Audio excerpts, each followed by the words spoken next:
شہنشاہ ارض و سما بلغ العلا بکمالہ وصف الرخ والزہا کشف الدجا بجمالہ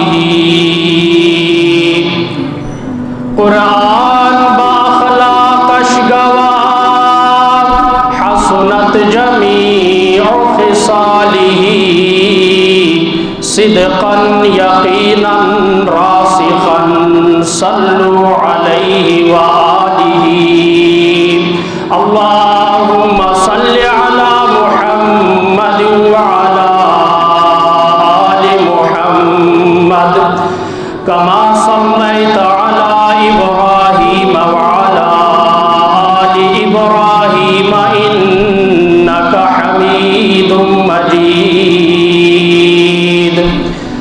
اللہم بارک علی محمد وعلی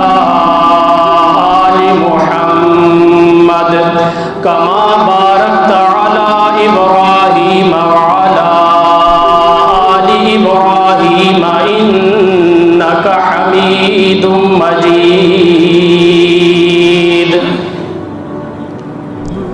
انتہائی واجب الاحترام، قابل تکریم و تعظیم میرے عزیز دوستوں، بھائیوں اور بزرگوں، خلاق عالم نے کائنات انسانی کے اندر بہت ساری چیزوں کو فضیلت عطا فرمائی ہیں۔ انسانوں سے لے کر جانوروں تک،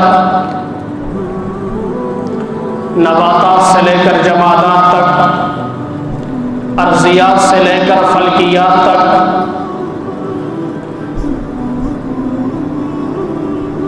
ہر چیز کو ذی روح چیز ہو انہیں بھی فضیلت عطا فرمائی ہے، غیر ذی روح ہو انہیں بھی اللہ رب العزت نے فضیلت عطا فرمائی ہے۔ اور پھر پیارے آقا صلی اللہ علیہ وسلم نے ان فضیلتوں کی تشریح کی ہے، اور آپ علیہ السلام نے اپنے عمل کے ذریعے سے قیامت تک آنے والی انسانیت کو بتایا ہے کہ جس چیز کو جو فضیلت ملی ہے وہ فضیلت حاصل کیسے کرنی ہے۔ اس فضیلت کو بولے حاصل کیسے کرنا ہے، اس فضیلت کو حاصل کر کے آپ کو کیسے فضیلت ملے گی۔ شعبان المعظم کا مبارک مہینہ، رمضان المبارک کا یہ مقدمہ ہے۔ اما عائشہ صدیقہ رضی اللہ تعالی عنہا ارشاد فرماتی ہیں، میں نے آقا علیہ السلام کو اس مہینے سے زیادہ کسی مہینے میں روزے رکھتے ہوئے نہیں دیکھا، یعنی آپ سب سے زیادہ روزے اس مہینے کے اندر رکھا کرتے تھے۔ اس کی بھی بہت ساری وجوہات ہیں،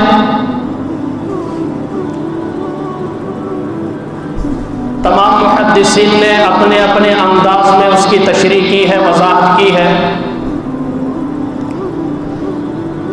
لیکن یہ یاد رہے یہ مہینہ جو ہے یہ رمضان کا مقدمہ ہے۔ پیارے آقا صلی اللہ علیہ وسلم نے اس مہینے کی جو 15ویں شب ہے اس کی فضیلت بیان فرمائی ہے۔ آگے چل کر ساری چیزیں کھل جائیں گی۔ بہت سارے کام جیسے میں دیگر جو مخصوص مہینے میں ہیں ان میں بتائے ہیں، کچھ کام کرنے کے ہوتے ہیں، کچھ کام نہ کرنے کے ہوتے ہیں، ستم ظریفی کا ہے، جہالت کا ہے، علم سے دین سے دوری کا ہے۔ ہم جو نہ کرنے والے ہیں وہ کام بڑے اہتمام سے کرتے ہیں، اور جو کرنے والے ہیں اس کا پتہ ہی نہیں کہ ہمیں کیا کرنا چاہیے۔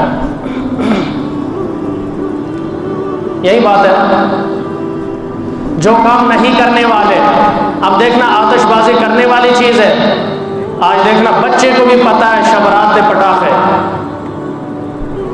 یقین کرو بسا اوقات ہمیں یاد نہیں رہتا، بچوں سے پتہ چل جاتا ہے جب وہ پٹاخے خریدتے، بھائی یہ شب رات آنے والی، اتنا ذہنوں میں بٹھایا ہے۔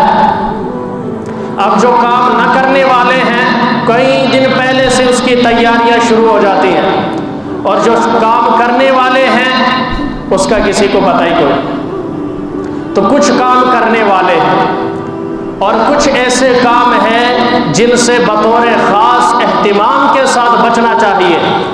کیوں کہ جتنی بڑی فضیلت والی یہ رات ہے، عمل کا جتنا ڈبل ثواب ملتا ہے، گناہ کرے گا ڈبل گناہ ملے گا۔ کیا ملے گا؟ جتنی فضیلت ہے۔ اس لیے حرم شریف میں نماز پڑھنے کا ثواب کتنا ہے؟ ایک نماز کا 1,00,000، وہاں گناہ کا سوچنا بھی گناہ، گناہ کا خیال لانا بھی گناہ ہے۔ ثواب کتنا ہے؟ ایک نماز کا 1,00,000، اور وہاں گناہ کا خیال لانا، تصور کرنا، سوچنا بھی گناہ ہے، اور اگر گناہ کرے گا تو ڈبل گناہ گار ہوگا۔ جتنا کسی چیز کا مقام ہے اتنی احتیاط بھی زیادہ ہے۔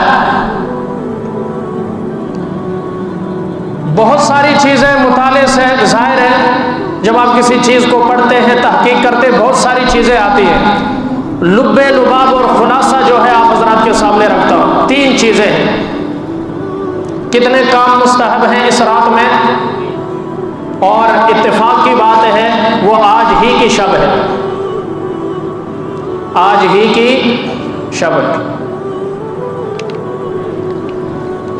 3 کام جو ہے ثابت ہے اس کے اندر جو کرنے چاہیے، اور ہر مسلمان کو، صاحب ایمان کو اس پر عمل کرنا چاہیے۔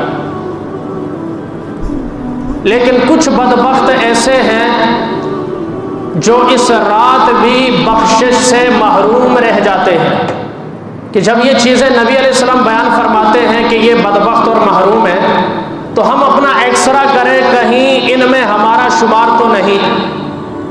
کیوں جی؟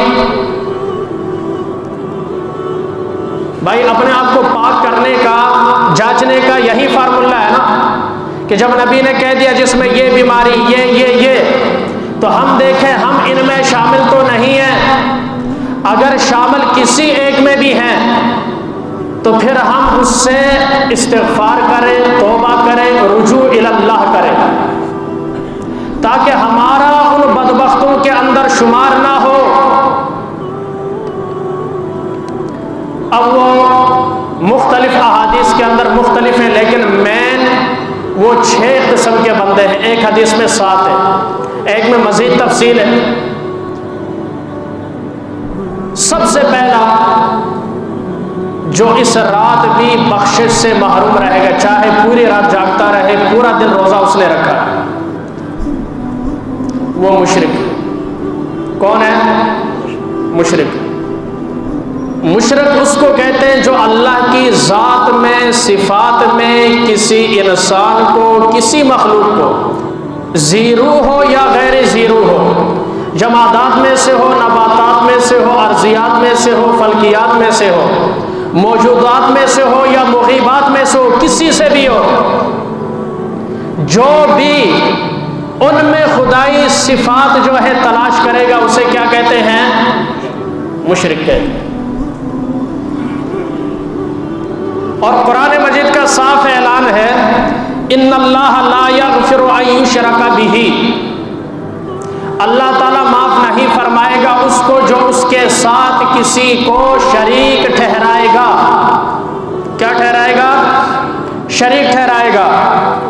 وَيَغْفِرُ مَا دُونَ ذَلِكَ لِمَن يَشَاءُ، اس کے علاوہ اللہ جسے چاہے بخش دے، جسے چاہے میں زانی بھی آ سکتا ہے، ڈاکو بھی آ سکتا ہے، شرابی بھی آ سکتا ہے، یہ وہ سارے آ سکتے ہیں، کتنا بڑا گناہ کیوں نہ ہو،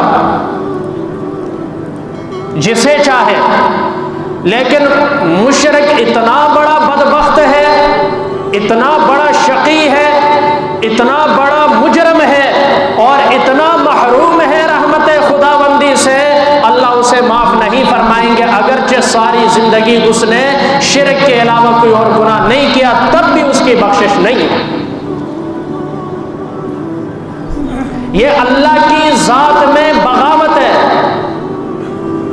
صفات کے ساتھ بغاوت ہے، اور اس کی عموماً میں اکثر مثال دیا کرتا ہوں، بڑے علماء نے بھی یہ مثال دی ہے کہ بیوی کی ہر غلطی انسان معاف کر سکتا ہے، کپڑے استری نہیں کیا ٹھیک ہے بچت ہو سکتی ہے، روٹی وقت پر تیار نہیں ہے معافی ہو سکتی ہے، کپڑے استری نہیں کیے معافی ہو سکتی ہے، ایک دن غصے میں کھانا نہیں پکایا چلو برداشت ہے، انسان ہے، طبیعت بگڑ سکتی ہے، ہر غلطی معاف ہو سکتی ہے، لیکن وہ کسی غیر محرم کے ساتھ تعلقات استوار کرے معاف، بولے معاف۔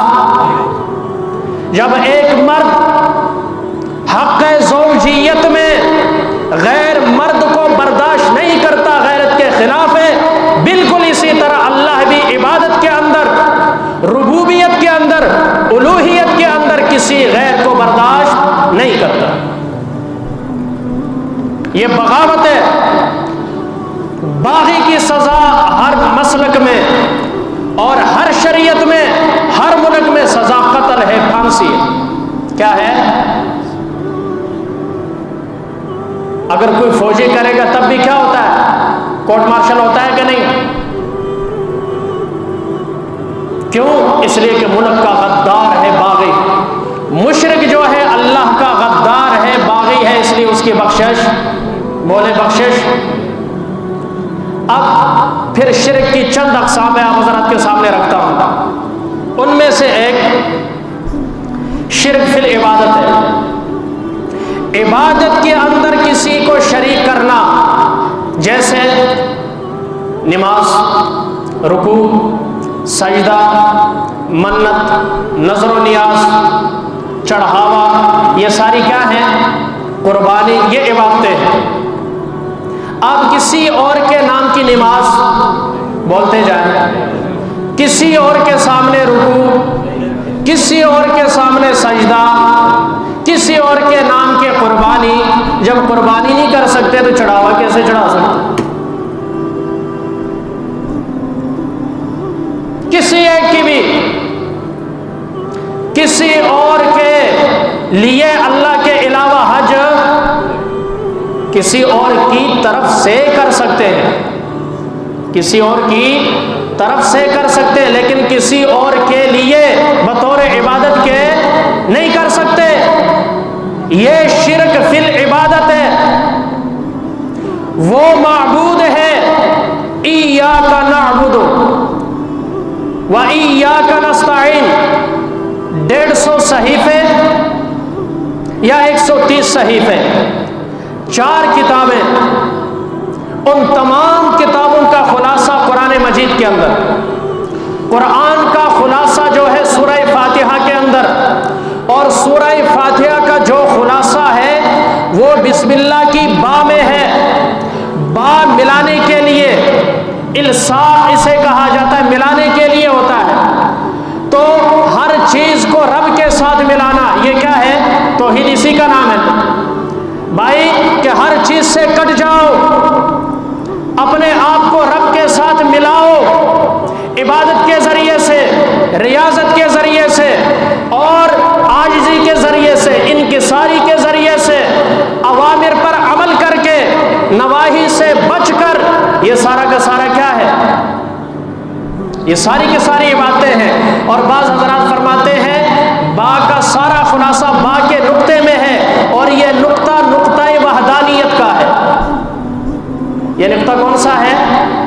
کہتے ہیں نا مرکزی نقطہ، یہ وحدانیت کا نقطہ ہے۔ اور زیادہ مشہور جو بات ہے وہ یہ ہے کہ سارے قرآن کا خلاصہ ایاک نعبد و ایاک نستعین کے اندر اللہ نے رکھا۔ کہ ہم تیری ہی عبادت کرتے ہیں اور تجھ سے ہی بولیں اور تجھ سے ہی مدد مانگتے ہیں۔ جب ہم یہ کہتے ہیں یا اللہ ہم تیری ہی عبادت کرتے ہیں، پھر کوئی کون ہوتا ہے جس کی عبادت کی جائے؟ جب ہم یہ دعویٰ کرتے ہیں کہ ہم تجھ سے ہی مدد مانگتے ہیں، پھر کوئی کون ہوتا ہے کہ اس سے مدد طلب کی جائے؟ بات سمجھ میں آ رہی ہے؟ نمبر 1 شرک فی العبادت، اسے اللہ معاف نہیں کرتے، اسے اللہ معاف۔ اور شرک فی القدرت والتصرف، یہ کیا ہے؟ جیسے بارش کا برسانا، زندگی عطا کرنا، موت دینا، صحت دینا، یہ سارے کس کے کام ہیں؟ بولے اللہ کے کام ہے۔ لیکن کوئی کہے کہ بارش فلانے ستارے کی وجہ سے، تو اس نے ستارے کو شریک کیا کہ نہیں؟ اچھا جی، فلاں ستارہ فلاں میں داخل ہوگا تو حالات ایسے ہوں گے، تو ہم پوچھتے ہیں فلاں ستارے کو فلاں میں داخل کرنے والا کون؟ بات سمجھو، کہتے ہیں زلزلے کا مرکز کوئٹہ تھا، ہم پوچھتے ہیں مرکز کوئٹہ بنانے والا کون ہے؟ کہتے ہیں 7 فٹ نیچے زمین ہلی، ہمارا سوال ہے سائنسدانوں سے، پڑھے لکھے جاہلوں سے، یہ 7 فٹ نیچے ہلانے والا کون ہے؟ بولے کہتے ہیں لاوے کی وجہ سے زمین ہلی، ہم پوچھتے ہیں زمین میں لاوا بنایا کس نے؟ لاوے کو لایا کس نے؟ بولے پھر بھی تمہارا کتنا بھاگو گے ہم سے؟ بھائی لاوا لانے والا کون؟ زمین ہلانے والا کون؟ زلزلہ برپا کرنے والا کون؟ بارش برسانے والا کون؟ آواز اتنی ڈھیلی آ رہی ہے، یقین کریں روزہ تو نہیں رکھا ہوا؟ اونچی آواز سے اللہ کا نام لینا، لفظ اللہ قرآن کے 1 حرف پر کتنی نیکیاں ہیں؟ تو لفظ اللہ قرآن میں ہے یا نہیں؟ بارش برسانے والا کون؟ بچے دینے والا کون؟ بچیاں دینے والا کون؟ زندگی دینے والا کون؟ موت دینے والا کون؟ صحت دینے والا کون؟ بیماری لانے والا کون؟ اللہ کی ذات۔ اب کوئی بندہ کہتا ہے پیارا پیارا شاہ جمال پتر دیمی رتالا، بات سمجھ میں آ رہی ہے؟ لے ککڑ تے دے پتر، بندہ پوچھے اگر ککڑ سے پتر ملتے ہوتے تو بڑے بڑے سیٹھ، بڑے بڑے نامور نامی گرامی جاگیردار اولاد کے لیے نہ تڑپتے اور نہ ترستے، وہ تو مربع دینے کے لیے تیار ہے بچہ مل جائے۔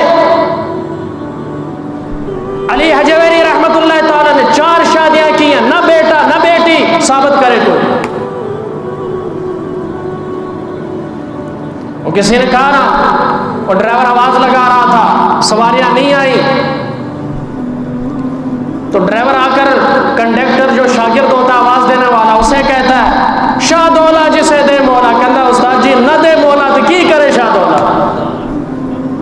جب مولا نہ دے تو شاہ دولا کیا کرے؟ خبر چلی کہ دریائے چناب کا بند ٹوٹنے والا ہے، دیہات ڈوبنے والے ہیں، دیہات ڈوبنے والے ہیں۔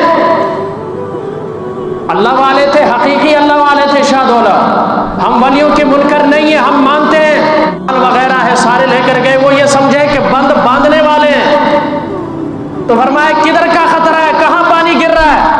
ان کا اتو بند ٹوٹن دا خطرہ ہے۔ شاہ دولا رحمت اللہ تعالی علیہ نے وہاں سے بند توڑنا شروع کر دیا۔ لوگ کہا کیا شاہ جی کی کرن لگے ہو؟ انہوں نے کہا جدھر مولا ادھر شاہ دولا، جدھر مولا ادھر شاہ دولا، رب کی مرضی ہے بستی کو غرق کرنا، میں کون ہوتا ہوں بچانے والا؟ اللہ والوں کی منشا کو سمجھو، ان کے نام کے کھا کھا کر حرام پیٹ ادھر پہنچے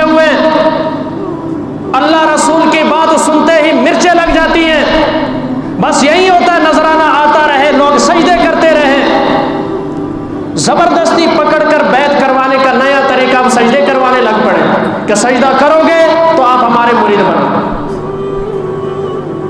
یہ شرک فی القدرت والتصرف، اس کے اندر بھی اس وقت کے یہی کہا کرتے تھے نا کہ یہ جو ہے یہ بارش والا ہے، 360 تھے بھائی، 360 کیوں تھے؟ اس لیے کہ یہ بارش والا ہے، یہ غم والا ہے، یہ خوشی دینے والا ہے، یہ بیٹا دینے والا ہے، یہ بیٹیاں دینے والا ہے، یہ دولت دینے والا ہے، یہ راحت لانے والا ہے، یہ خزانہ دینے والا ہے، وہ مختلف رکھے ہوئے تھے، جبکہ یہ صفات کس کی ہیں؟ اللہ کی۔ شرک فی التصرف، جو اس کے اندر مبتلا ہوتا ہے وہ بھی پرلے درجے کا مشرک ہے، اس کی توبہ بھی اس رات قبول نہیں ہوتی۔ شرک فی العبادت بھی شرک فی التصرف بھی کیا ہے بولے؟ شرک ہے۔ اور اسی طرح شرک فی العلم، شرک فی العلم، کہ آج کیا ہو رہا ہے، کیا ہونے والا ہے، کل کیا ہوگا، اور اس سے پہلے کیا کچھ ہو چکا ہے، آدم علیہ السلام سے لے کر اب تک، اور اس سے بھی پہلے جب اللہ تعالیٰ، اللہ کی ذات تو ازل سے ہے نا، ابد تک رہے گی، اسے فنا نہیں، بقا ہی بقا ہے۔ ہمیں پتہ ہے پہلے کیا ہوا تھا؟ کچھ بھی پتہ۔ اگر کوئی یہ کہتا ہے جمی ما کان و ما یکون کا علم کسی ولی کو ہے یا کسی نبی کو ہے، یہ مشرک ہے۔ یہ کیا ہے؟ مشرک۔ اگر یہ صفت نبی میں مانی جائے، انبیاء میں مانی جائیں، تو بہت سارے واقعات کا انکار کرنا پڑے گا۔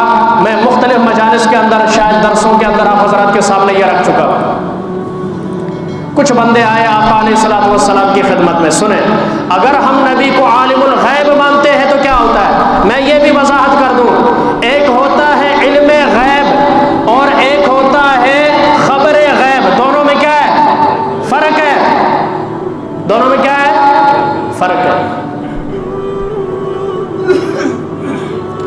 یا رسول اللہ، ہمارے لوگ مسلمان ہو گئے، آپ پڑھے لکھے صحابہ جو حافظ قاری ہیں انہیں ہمارے ساتھ بھیجیں تاکہ ہمارے لوگوں پر محنت کریں، انہیں اسلام کی بنیادی احکام سکھائیں۔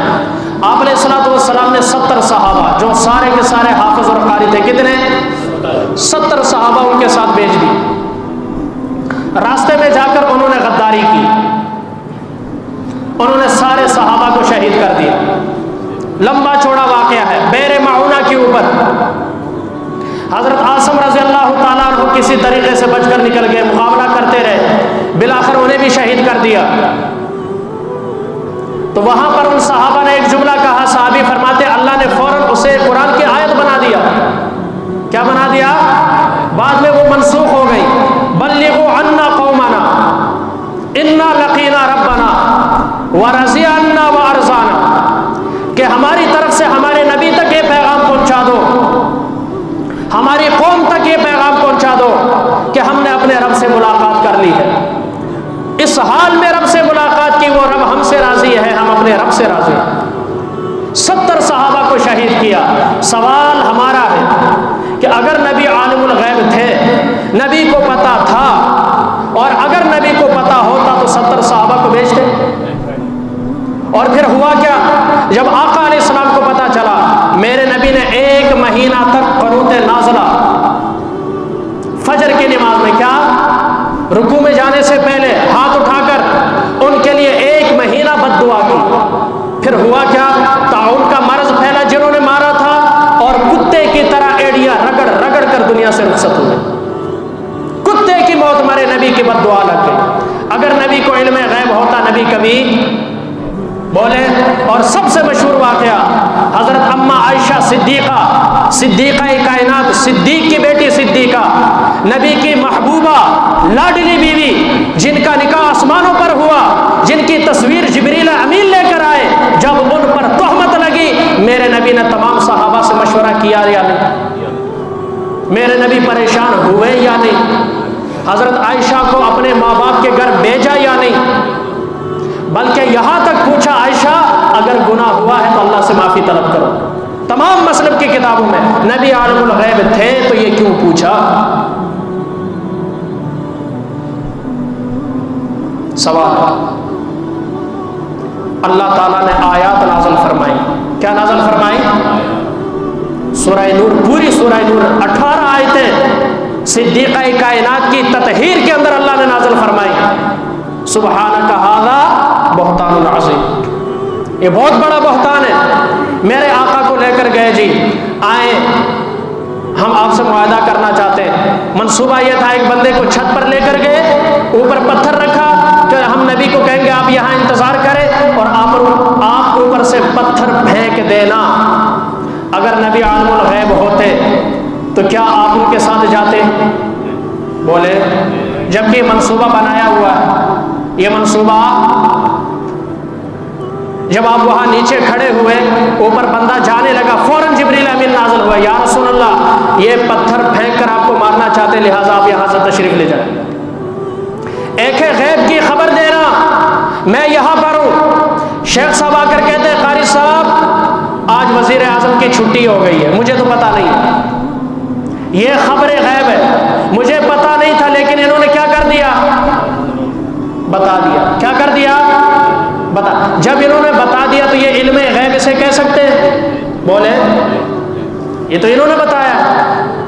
غیب کسے کہتے ہیں؟ کہ کسی کے بتائے بغیر از خود ہر چیز کا علم ہو. لفظ غیب کو سمجھے یار، فتوے بعد میں لگانا.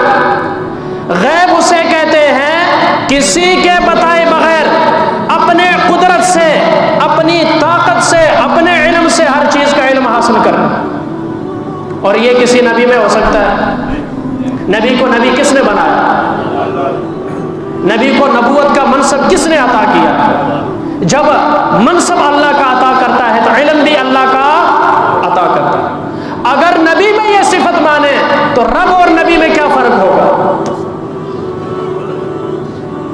بھائی اگر نبی عالم الغیب بھی ہے، ہر جگہ حاضر اور ناظر بھی ہے، تو پھر رب اور مخلوق میں نبی کیا ہے؟ بولے مخلوق ہے یا؟ جتنے بھی انبیاء آئے ہمارے نبی سب دنیا سے رخصت ہوئے یا نہیں؟ خالق اور مخلوق میں فرق ہی ہے کہ اسے فنا نہیں، انسان کو بقا نہیں، وہ کسی کا محتاج نہیں. نبی قدم قدم پر اللہ کا محتاج نظر آتا ہے. حضرت علی کی روایت ہے، کوئی اور بھی نہیں ہے، مشہور نام ہے، سب نے سنا ہے، خلیفہ چہارم علی دا 4 نمبر. فرماتے ہیں بدر والی رات، صبح جنگ بدر ہونی ہے، پوری رات تمام صحابہ سوئے ہوئے تھے سوائے ایک نبی کے. ساری رات جا کر اللہ کے حضور روتے ہوئے، گڑ گڑاتے ہوئے اللہ سے فتح اور نصرت کی دعائیں کرتے رہے. ساری امت سوئی ہے، 313 کے 13 سوئے ہوئے، ایک نبی کی ذات ساری رات جاگ کر اللہ کے حضور دعا کیا کر رہے ہیں؟ یا اللہ یہ 313 ہے، میری 13 سالہ زندگی کا ثمرہ اور نتیجہ یہی ہے، اگر یہ آج پٹ گئے مٹ گئے تو قیامت تک تیری دھرتی پر تیرا نام لینے والا کوئی نہیں، لہٰذا انہیں فتح عطا فرما. نبی ساری رات مانگتے رہے. اسی کو پیر نصیر الدین شاہ گولڈوی رحمت اللہ تعالیٰ علیہ نے فرمایا، انبیاء اولیاء تابعین و صحابہ، انبیاء اولیاء اہل بیت نبی. دیکھو خاص کر ذکر کیا، انبیاء اولیاء اہل بیت نبی، تابعین و صحابہ پہ جب آ بنی، گر کے سجدے میں سب نے یہی عرض کی، تو نہیں ہے تو مشکل کشا کون ہے؟ کی رہ گیا ہوں ساڑھی نہ مان لو، پیر صاحب دی مان لو. حق نصیر یا نصیر ہر جگہ لکھا ہوا ہے. حق نصیر ہے تو پھر حق مانو. بھائی جس کو بڑا مانتے ہیں اس کی ماننی بھی چاہیے نا. شرک فی العلم، یہ بھی صرف ایک اللہ کی ذات ہے، جمی ما کان و ما یکون کا علم ہے. یہ کوئی نہیں بتا سکتا کس جانور کے مادہ کے پیٹ میں کیا ہے، کس انسان کے جو مادہ سب آ جاتے ہیں، جانور ہو یا انسان ہو، حیوانات جتنے بھی، ان کے پیٹوں میں کیا ہے، نر ہے یا مادہ ہے، کچا ہے یا کچی ہے، بچہ ہے یا بچی ہے، اچھا ہے یا اچھی ہے، سچا ہے یا سچی ہے، کس کو علم؟ اللہ کو. تو ڈاکٹر بھی نہیں بتا سکتا. الٹرا ساؤنڈ کر کے کتنی رپورٹیں ہیں. الٹرا ساؤنڈ میں کہا بچہ ہے, بچی نکل آئی, بچی کہا بچہ نکل آیا, پورا کہا ناتمام نکل آیا, صحت مند کہا کمزور نکل آیا. یہ علم کس کو ہے؟ اللہ کو. اس رات شب برات کی رات جو پہلا نمبر کا بدبخت ہے وہ مشرک ہے, اس کی دعا قبول, بولے اس کی دعا قبول نہیں ہوتی. دوسرا سب سے بڑا بدبخت, توجہ کے ساتھ سنیں, والدین کا نافرمان. کتنا ہی تہجد گزار کیوں نہ ہو, کتنا بڑا موحد کیوں نہ ہو, کتنی بڑی داڑھی کیوں نہ رکھی ہو, کتنے ہی محراب کیوں نہ ہو, کتنی خوبصورت پگڑی ہی کیوں نہ باندھی ہو, کتنا زیادہ رونے دھونے والا ہی کیوں نہ ہو, کتنا زیادہ نوافل کا اہتمام کرنے والا کیوں نہ ہو, کتنا ہی صدقہ خیرات کرنے والا ہی کیوں نہ ہو, کتنا ہی عاجزی انکساری لوگوں کے سامنے دکھانے والا کیوں نہ ہو, لیکن والدین کا نافرمان ہے. پیارے آقا صلی اللہ علیہ وسلم نے فرمایا اس بدبخت کی اس رات میں بھی بخشش نہیں ہوگی.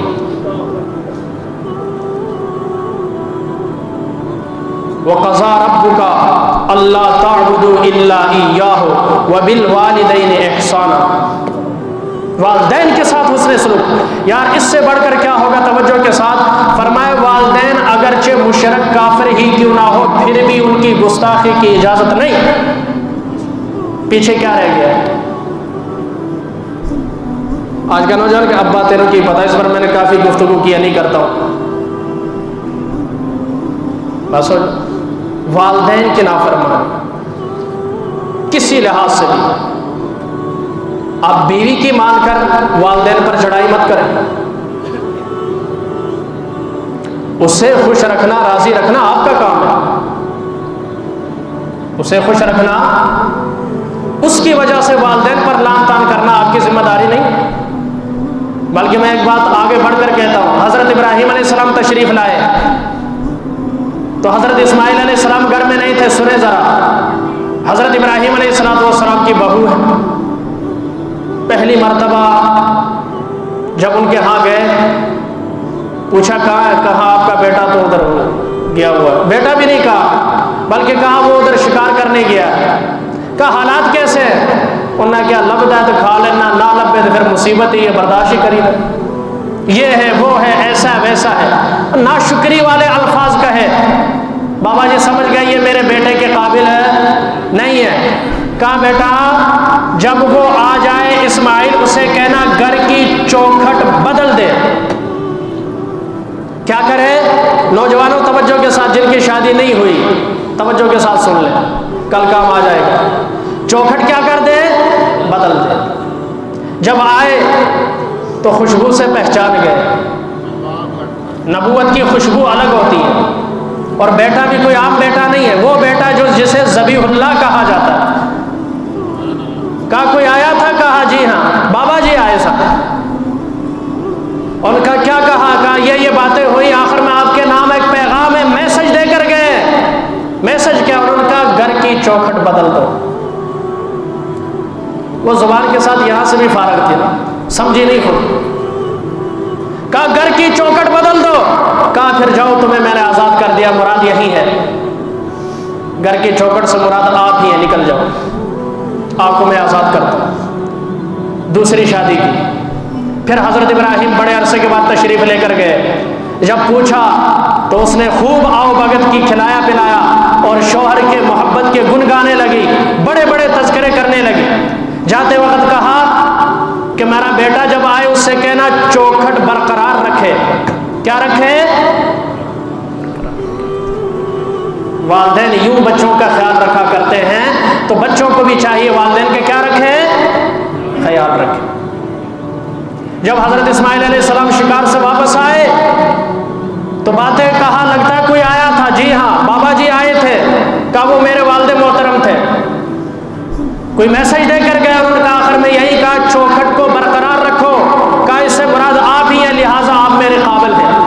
آپ میرے بیوی کو خوش رکھنا یا ناراض رہے یہ بھی آپ کا کام ہے, لائی آپ نے, سنبھالنا آپ نے. بیوی کی وجہ سے والدین کو کچھ نہیں کہہ سکتے، اور والدین جو ہے مجازی خدا ہیں۔ والدین بڑھاپے میں اللہ نے خود بتا دیا ہے ان کی مثال بچوں کی طرح ہو جاتی ہے، انہیں سنبھالنا آپ کا کام ہے۔ طبیعت میں چڑچڑا پن آ جاتا ہے، ادائیں نازک ہو جاتی ہے، جس طرح بچے فرمائشیں کرتے ہیں بالکل اسی طرح بابا جی بھی فرمائشیں کرنے لگ پڑتا ہے۔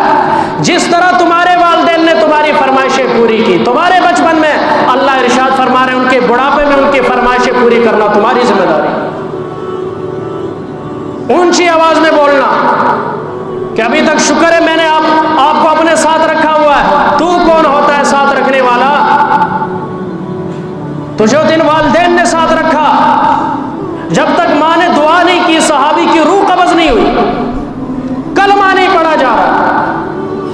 اس لیے بطور خاص جو 5 وقت کے نمازی ہے، والدین کے ساتھ دیکھیں معاملہ کیا ہے، اور بطور افسوس کے کہنا پڑتا ہے بہت سارے لوگ ہیں، جاننے والے اور نہ جاننے والوں، راز ہے اللہ کے حضور،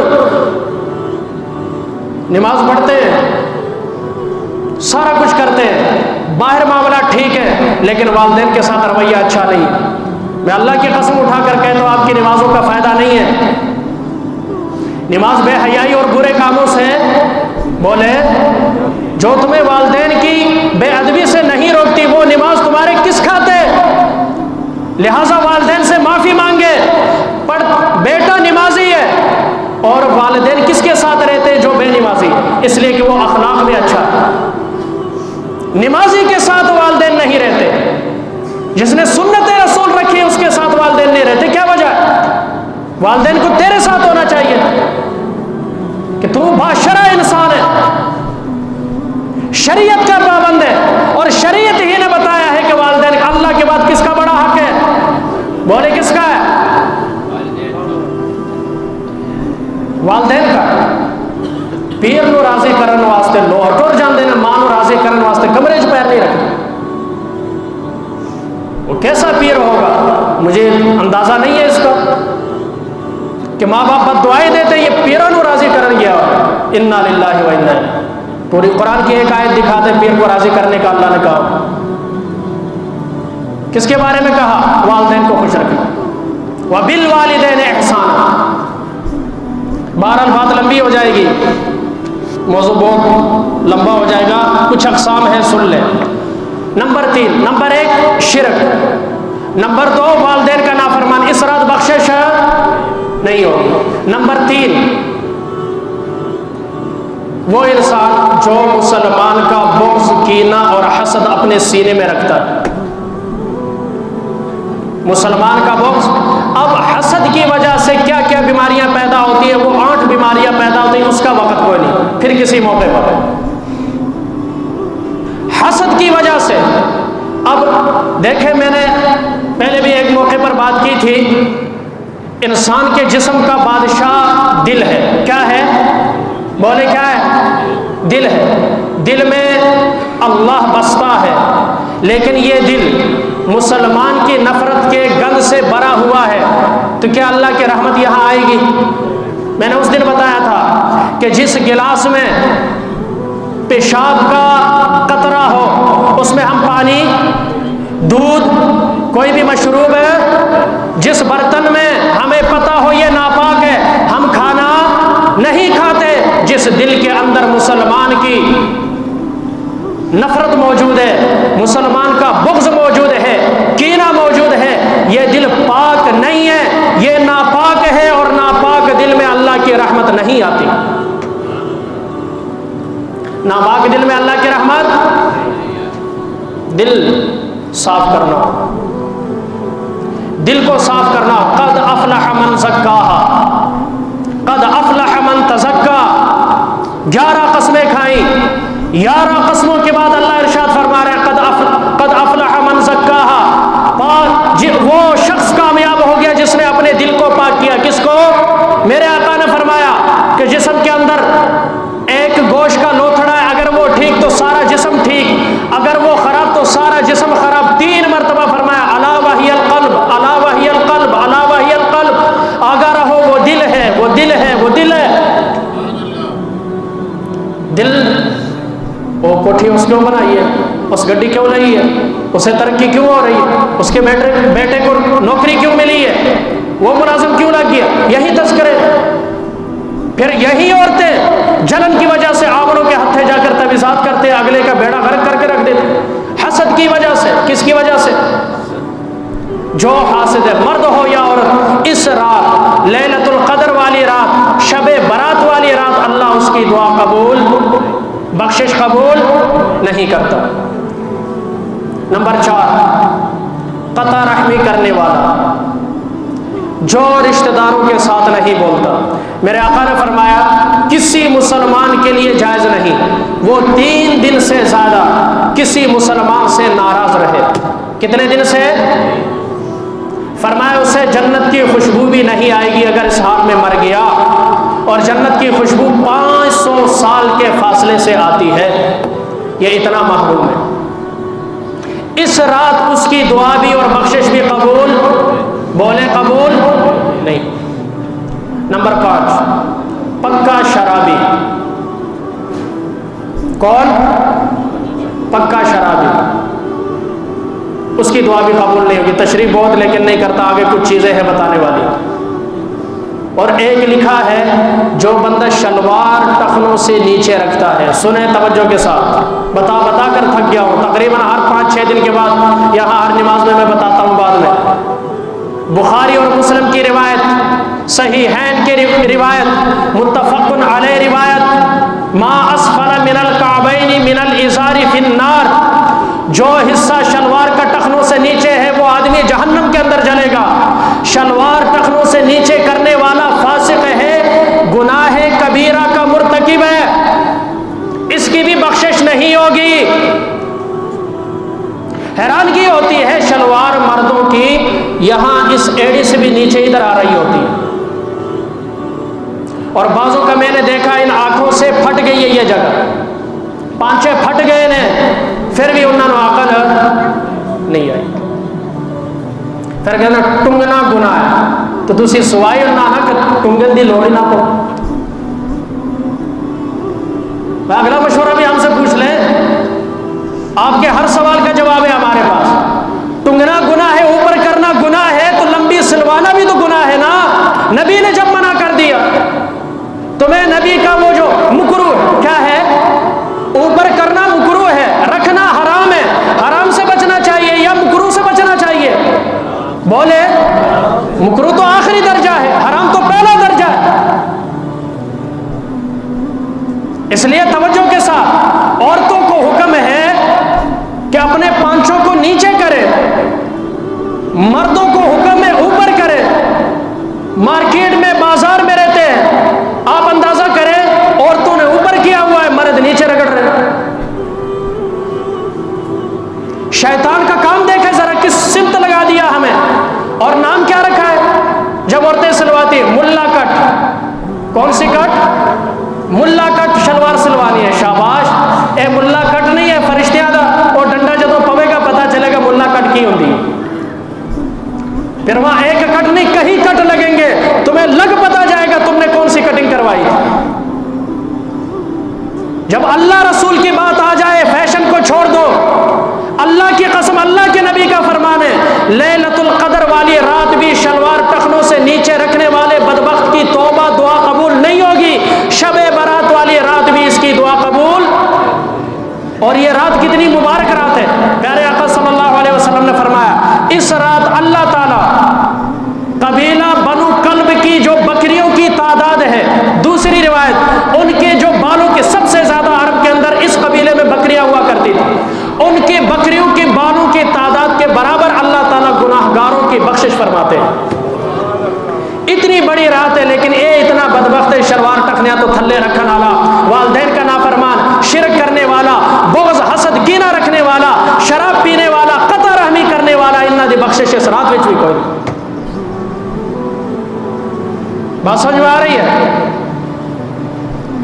اور نمبر 7 ناحق قتل کرنے والا۔ کون؟ جس نے ایک مسلمان کو قتل کیا اس نے ساری انسانیت کو قتل کیا، جس نے ایک مسلمان کی جان بچائی اس نے ساری انسانیت کی جان بچائی۔ اسلام انسانیت سکھاتا ہے، مغرب حیوانیت سکھاتا ہے، یہی فرق ہے۔ اگر کوئی پوچھے اسلام اور مغرب میں فرق کیا ہے، دو جملے آپ کو دے رہا ہوں کہ اسلام کیا سکھاتا ہے، سارے بولے، سارے چھوٹے بڑے سب بولے، اسلام کیا سکھاتا ہے؟ انسانیت سکھاتا ہے۔ مغرب حیوانیت سکھاتا ہے، درندگی سکھاتا ہے، وہ شرمندگی کی طرف لے جاتا ہے، اسلام بندگی کی طرف لاتا ہے، یہی فرق ہے۔ فرمایا ہم دنیا میں ہیں، آخری بات، ہم دنیا میں ہیں، دنیا ہمارا گھر ہے، فرش زمین فرش ہے، پہلا آسمان چھت ہے، ہمارا کیا ہے بولے، اور اللہ تعالیٰ پہلے آسمان پر تشریف لاتے ہیں۔ آج کی شب اللہ پہلے آسمان پر تشریف لاتے ہیں اور اعلان کرتے ہیں کہ ہے کوئی گناہ گار جو گناہوں کی بخشش طلب کرے میں اس کے گناہ کو بخش دوں، ہے کوئی فقیر جو مجھ سے مانگے میں اس کے دامن کو بھر دوں، ہے کوئی مصیبت کا مارا ہوا جو میرے سامنے فریاد کرے میں اس کی مصیبت کو کیا کر دوں، ختم کر دوں۔ جب بندہ ستا ہو تو پنجابی مثال ہے، ستیاں دے کٹے ہوتے ہیں، اور میں کہتا ہوں سوئے ہوئے کٹے ہوتے ہیں، کیا ہوتے ہیں؟ ایک تو کٹا اور ایک ہے کٹا ہوا، یعنی اللہ کے رحمت سے کٹا ہوا ہے۔ تین کام اس رات میں مستحب ہیں، منقول ہیں۔ نمبر ایک یہ دن کا روزہ، دن کا روزہ، اور رات میں نوافل، کوئی بھی عبادت خاص نہیں ہے، خاص نہیں ہے کہ 10 پڑھنیاں نے 20 پڑھنیاں نے 100 پڑھ، بعض بندے 100 پڑھتے ہیں اور 100 کی سپیڈ سے پڑھتے ہیں، انہوں نے ایک دم ثواب نہیں لگا۔ 2 پڑھو پتہ چلے میں نے 2 پڑھی ہیں، تو 100 پڑھ کے بھی پتہ ہی نہ چلے میں کنیاں پڑھیاں نہیں تو کی فائدہ، تو انہوں پتہ نہیں تو فرشتیاں کو کی پتہ لگتا۔ 2 پڑھے تسلی کے ساتھ، پورے وقار کے ساتھ، عاجزی انکساری کے ساتھ، توجہ ساری ادھر، اور یاد رکھے جو اپنے بچوں کو پٹاخہ دے گا جتنی مرضی نفلیں پڑھ لے اسے ثواب نہیں ملے گا، کیونکہ فرشتے بدبودار جگہ سے بھاگتے ہیں۔ پٹاخوں میں کیا ہوتا ہے؟ گندک بدبودار ہے یا نہیں؟ پھر ایک اور مصیبت آ گئی وچ پا کے نا جتنے 4 بیٹھے انہیں اتنے ٹھوک دے، پھر خصوصاً یہ ایسے یہ بچے جو ہیں، میں ایک جملہ تھوڑا سخت کہنے لگا ہوں، حقیقت ہے، پھر یہ حقیقی شیطان بن جاتے ہیں۔ مسجد کے دامے لوگ نفل پڑھ رہے ہیں، اگلے تو ترا کر دیں گے، 1 روپے بھی مت دیں اسے، آج نہ دیکھیں بیٹا آج 100 مانگ رہا ہے کل 500 دوں گا، کل 500 دوں گا، خبردار، ہو سکے ان کو باندھ کر رکھے گھر کے اندر تاکہ یہ دوسروں کی عبادت خراب نہ کرے۔ میرے آقا نے منع فرمایا ہے اگر آپ پیسے دو گے تو اس رات جتنی عبادت کا ڈبل ثواب ہے، گناہ کا اتنا ڈبل گناہ بھی ہے۔ کیا ہے؟ گناہ بھی ہے۔ یہ ایک چیز میں نے پچھلے سال بھی تقسیم کی تھی، کچھ پڑے تھے میرے پاس، مغرب کے بعد کا یہ عمل ہے۔ کس کے بعد کا بولے؟ میں آپ کو یاد کروا دوں، اور سارے پڑھے لکھے بھی نہیں ہیں نا کہ جو پڑھ سکے۔ مغرب کے بعد 3 مرتبہ سورہ یاسین پڑھنی ہے۔ کتنی مرتبہ؟ 3 مرتبہ۔ ایک بات بطور وضاحت کے آپ حضرت کے سامنے رکھ دوں، ٹائم زیادہ ہو گیا، بات کام کی ہے، رات ساری عبادت کی ہے، سن لیں۔ نہ یہ فرض ہے، نہ یہ واجب ہے، نہ سنت ہے، اولیاء کا طریقہ ہے۔ کن کا؟ اولیاء کا طریقہ ہے، منقول ہے، اور نہ ہم اس سے فرض سمجھتے ہیں، نہ واجب سمجھتے ہیں، نہ سنت سمجھتے ہیں۔ بدعت تب بنتی ہے جب اسے ضروری سمجھ کر کیا جائے۔ کیا کیا جائے؟ ضروری دین کا حصہ، ہم دین کا حصہ نہیں سمجھتے۔ بزرگوں سے منقول ہے، کرے گا تو فائدہ ملے گا، نہیں کرے گا کوئی نقصان بھی نہیں۔ بات سمجھ میں آ رہی ہے؟ اب سنیں ذرا وظیفہ، جس کو ملے گا باقی تفصیل پڑھ لے، میں شارٹ میں بتاتا ہوں۔ 3 مرتبہ سورہ یاسین پڑھنی ہے۔ 1 مرتبہ پڑھنے کے بعد اس نیت سے سورہ یاسین پڑھنی کہ اللہ میری عمر لمبی کرے، اللہ میری عمر۔ سورہ یاسین پڑھنے کے بعد یہ دعا اس سائڈ پر لکھی ہے، یہ پڑھنی ہے۔ ایک دفعہ سورہ یاسین کس نیت سے پڑھنی ہے؟ سب کا جواب پیچھے کشمیر والے بھی بولے جی، پاکستان کا حصہ ہے، آخر سے آواز آئے کس نیت سے پڑھنی ہے؟ عمر دراز یہ عمر کی نیت سے پڑھنی ہے، پھر یہ دعا پڑھنی ہے، اس کے بعد دوسری نیت کرنی ہے۔ دوسری نیت کیا ہے کہ بلاؤں اور مصیبتوں سے اللہ مجھے محفوظ رکھے، میرے گھر والوں کو، اڑوس پڑوس کو، میرے ملک کو۔ جتنی بڑی نیت اتنا بڑا ثواب۔ بلاؤں مصیبتوں سے نجات کی نیت سے دوسری بار سورہ یاسین پڑھنی ہے، سورہ یاسین کے بعد پھر یہ ایک مرتبہ یہ دعا پڑھنی ہے۔ جس کی نظر کمزور ہے وہ بھی پڑھ سکتا ہے، موٹے حروف میں لکھا ہوا، بات سمجھ میں آ رہی ہے؟ اور تیسری مرتبہ،